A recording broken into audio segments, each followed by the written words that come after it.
Hello everyone, स्वागत है आपका अपने YouTube channel AC study classes में। गाइस, बिहार स्टेट एग्ज़ाम की डेट घोषित हो चुकी है, तो एग्ज़ाम से पहले हम हिंदी साहित्य के जितने भी महत्वपूर्ण टॉपिक हैं जो आपके एग्ज़ाम में आने वाले हैं, हम उनके क्वेश्चनों को इस वीडियो में पढ़ेंगे, कवर करेंगे, जो आपके एग्ज़ाम के लिए बहुत ही यूजफुल होगा। तो चलिए, इसमें पहला प्रश्न दिया गया है। हमारा टॉपिक है भक्ति काल। भक्ति काल का जो पहला प्रश्न है, इसमें पूछा गया है कि अलवार वैष्णव की संख्या कितनी होती है। 9 होती है, 10 होती है, 11 होती है, 12। तो जो अलवार वैष्णव की संख्या है वो 12 होती है। इसका मेन पॉइंट देख लेते हैं कि अलवार वैष्णव की संख्या 12 है। अलवार तमिल कवि एवं संत थे। इनका जो काल है वो 6वीं से 9वीं शताब्दी के बीच रहा। उनके पदों का संग्रह, यानी कि अलवार वैष्णव के जो पदों का संग्रह है वो दिव्य प्रबंध कहलाता है, जो वेदों के तुल्य माना जाता है। अलवार जो संत थे वो भक्ति आंदोलन के जन्मदाता माने जाते हैं। अगला प्रश्न दिया गया है कि भक्ति काल को सबसे पहले किसने हिंदी साहित्य का स्वर्ण युग कहा है। भक्ति काल को सबसे पहले किसने हिंदी साहित्य का स्वर्ण युग कहा है। रामचंद्र शुक्ल ने कहा, गिरीशन ने कहा, हजारी प्रसाद द्विवेदी ने या मिश्र बंधु ने। तो भक्ति काल को सबसे पहले हिंदी साहित्य का जो स्वर्ण युग कहा है वो किसने कहा है। ये कहा है जॉर्ज ग्रीसन ने, यानी बी ऑप्शन सही हो जाएगा। इसका मेन पॉइंट देखते हैं कि जॉर्ज ग्रीसन ने सर्वप्रथम भक्ति काल को स्वर्ण युग की संज्ञा से अभिहित किया है। 1888 में एशियाटिक सोसाइटी ऑफ बंगाल की पत्रिका के विशेषांक के रूप में जॉर्ज ग्रीसन के द्वारा रचित the modern vernacular literature of Hindustan नामक इतिहास ग्रंथ का इन्होंने क्या किया, प्रकाशन हुआ। इसे सच्चे अर्थों में हिंदी साहित्य का प्रथम इतिहास कहा जा सकता है। इसका हिंदी में अनुवाद किया था डॉक्टर किशोरीलाल गुप्त के द्वारा। हिंदी साहित्य का प्रथम इतिहास शीर्षक से इसका अनुवाद किया गया था। अगला प्रश्न दिया गया है कि निम्नलिखित में से निम्बकाचार का किससे संबंध है।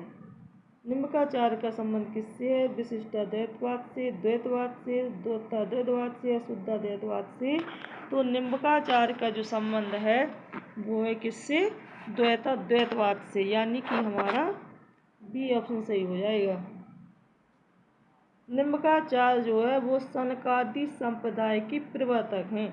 किसके, सनकादि संप्रदाय के प्रवर्तक माने जाते हैं ये। और इनका जो जन्म हुआ था वो निम्बापुर बेल्लादी जिला में हुआ था। अगला प्रश्न दिया गया है कि समग्र भक्तिकालीन काव्य पर कौन सी विशेषता लागू होती है। तो अवतार में विश्वास, जाति प्रथा का निषेध, अहंकार का त्याग या ईश्वरीय लीला गायन। तो समग्र भक्ति काल पर कौन सी विशेषता लागू होती है, तो ये होती अहंकार का त्याग, यानी हमारा बी ऑप्शन सही हो जाएगा। अगला प्रश्न दिया गया है कि संगत युग्म का चयन कीजिए। मिलाना है रामानुजाचार, निम्बकाचार, वल्लभाचार या मध्वाचार। इसको हम कैसे मिलाएंगे। जो रामानुजाचार है ये है विशिष्ट द्वैतवाद से संबंधित, ठीक है। और जो निम्बकाचार हैं वो हैं द्वैतवाद से, यानी इनका ये सही है।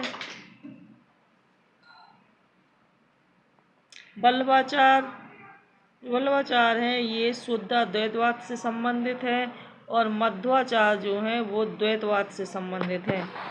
जो वल्लभाचार हैं ये शुद्धाद्वैतवाद से संबंधित है। जो वल्लभाचार है ये किससे हैं, शुद्धाद्वैत से। मध्वाचार हैं वो है द्वैतवाद से संबंधित। अगला प्रश्न है कि रामानंद किसकी शिष्य परंपरा में आते हैं। रंगाचार्य की, नाथ मुनि की, रामानुजाचार्य की या फिर पुंडरीकाक्ष की। तो जो रामानंद हैं ये रामानुजाचार्य की शिष्य परंपरा में आते हैं, यानी हमारा सी ऑप्शन सही हो जाएगा। रामानंद को भक्ति आंदोलन का महान संत माना जाता है। उन्होंने ऐसे राम भक्ति धारा को समाज के निचले तबके तक पहुंचाया वे पहले ऐसे आचार्य हुए जिन्होंने उत्तर भारत में भक्ति का प्रचार किया। उनके बारे में प्रचलित कहावत है कि द्रविड़ भक्ति उपजो लायो रामानंद। इनके द्वारा रचित जो पुस्तक है रामानंद की, वैष्णव मताब्ज, भास्कर, श्री रामार्चन पद्धति, राम रक्षा श्लोक, योग चिंतामणि और ज्ञान तिलक, ये सभी पुस्तकें किसकी हैं? रामानंद की।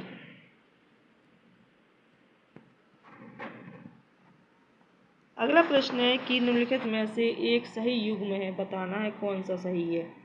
रामानुजाचार्य द्वैताद्वैत से है, निम्बकाचार्य विशिष्टाद्वैत से, मध्वाचार्य अद्वैतवाद या वल्लभाचार्य शुद्धाद्वैत। तो इसमें हमारा डी ऑप्शन सही हो जाएगा, क्योंकि जो वल्लभाचार्य हैं ये शुद्धाद्वैतवाद की हैं। वल्लभाचार्य का जो दार्शनिक मत है वो क्या है? शुद्धाद्वैतवाद है। और वल्लभाचार्य द्वारा रचित ग्रंथ कौन कौन से हैं देखते हैं। ये हैं पूर्व मीमांसा भाष्य, उत्तर मीमांसा या ब्रह्मसूत्र भाष्य जो अणु भाष्य के नाम से प्रसिद्ध है, श्रीमद् भागवत की सूक्ष्म टीका तथा सुबोधिनी टीका, और है तत्वदीप निबंध। ये सभी किसके निबंध हैं? ये हैं वल्लभाचार्य के।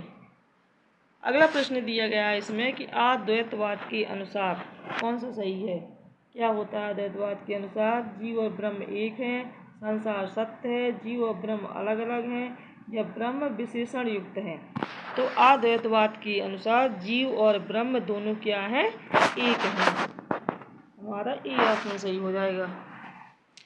अगला प्रश्न देखते हैं कि कृष्ण के साथ राधा की महानता किस संप्रदाय की विशेषता है।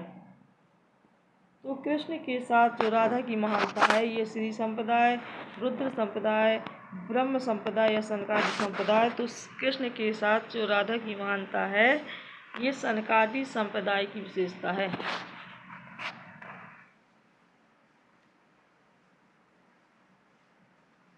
इसका मेन पॉइंट देख लेते हैं कि कृष्ण के साथ राधा की महानता ये सनकादि संप्रदाय की विशेषता है।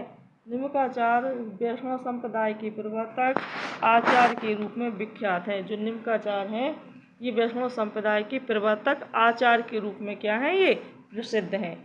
ज्ञातव्य है कि वैष्णवों के प्रमुख 4 संप्रदाय में निम्बका जो संप्रदाय भी एक है। इनको सनकादि संप्रदाय भी कहा जाता है। निम्बार्क संप्रदाय को हम सनकादि संप्रदाय भी कहते हैं।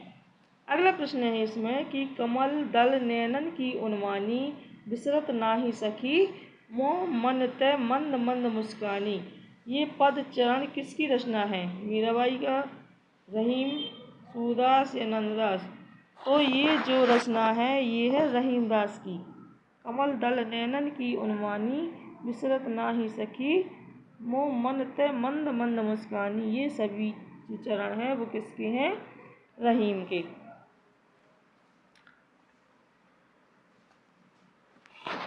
कमल दल नैनन की उन्मानी, बिसरत नाहि सखी, मोह मन ते मंद मंद मुस्कानी। यह पद चरण रहीम की रचना है। रहीमदास के द्वारा जो प्रमुख रचनाएं हैं वो है रहीम दोहावली, भरवेनाई का भेद, मदनाष्टक और रास पंचाध्यायी और नगर शोभा। ये सभी किसकी रचनाएं हैं? रहीमदास की। अगला प्रश्न है कि निम्नलिखित को सुमेलित कीजिए तथा नीचे दिए गए कूट द्वारा सही उत्तर चुनिए। इसमें विशिष्टाद्वैत बताना है किससे संबंधित है, द्वैत बताना है, शुद्धाद्वैत बताना है, और द्वैताद्वैत किससे संबंधित है।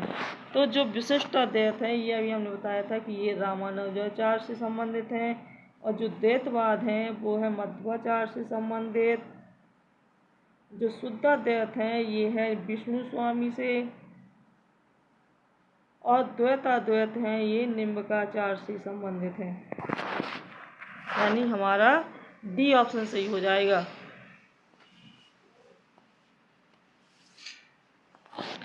अगला प्रश्न देखते हैं कि संवत 1375 से 1700 तक के साहित्य में कौन सी भावधारा परिलक्षित होती है।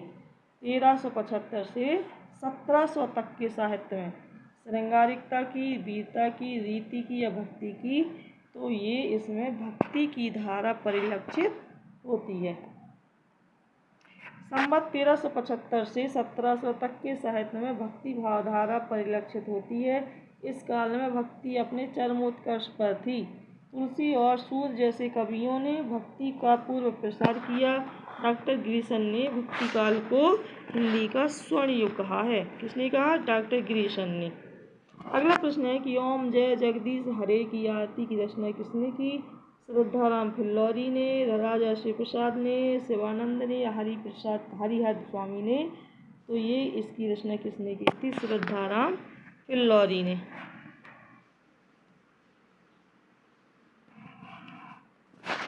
इसका मेन पॉइंट देख लेते हैं कि ओम जय जगदीश हरे आरती की जो रचना है वो श्रद्धाराम फिल्लौरी ने की थी और इनके द्वारा रचित उपन्यास हैं भागवती, आत्मचिकित्सा, तत्वदीपक, धर्म रक्षा उपदेश संग्रह आदि इनके क्या हैं?